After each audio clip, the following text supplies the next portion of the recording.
to talk a little bit about, or not a little bit about, dedicate this video to influences. All right. So a large part of playing music for me in my life has been trying to integrate different expressions of creative energy.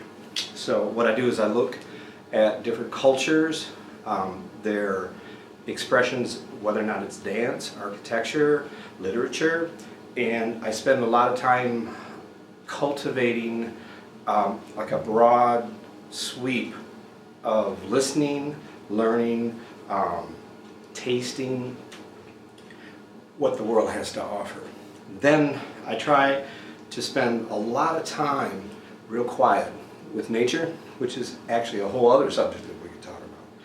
And as those things stir inside, all right, you start to like somehow maybe acquire a sensitivity and a feeling toward the essence of what these things have and what they contain and what they can offer.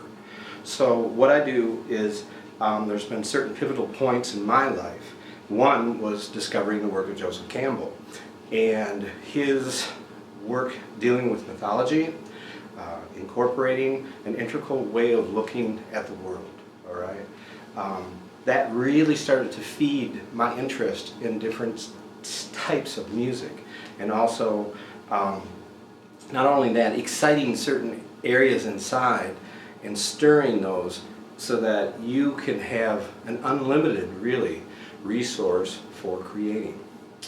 So I'd like to mention a couple of people that were really influential and still are.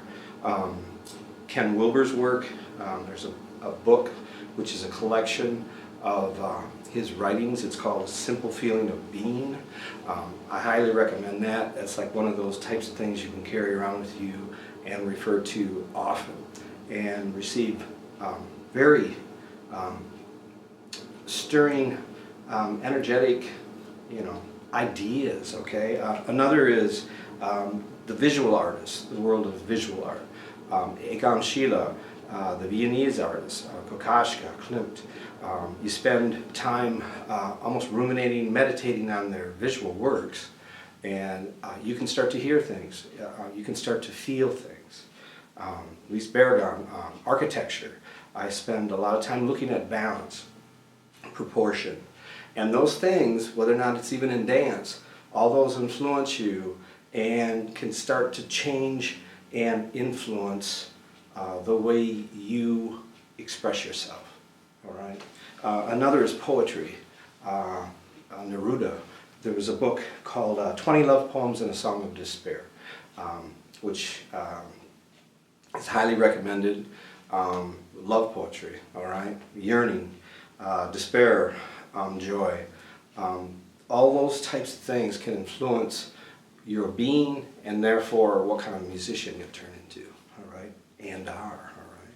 So those are just like a few references. Another that I use, and I almost refer to this on a daily basis, is the work of Stephen Haler. He's a photographer, and he's made many trips to India. And one book he has called Painted Prayers, and I refer to it almost like weekly, all right? And it shows the designs of women artists or just common folk in India, their designs of columns. And these designs are like pay tribute, homage, also to the energies of the universe, all right? And I find these really centering, and they give me a way of a pathway to help stay still and at the same time be, I guess, inspired, all right?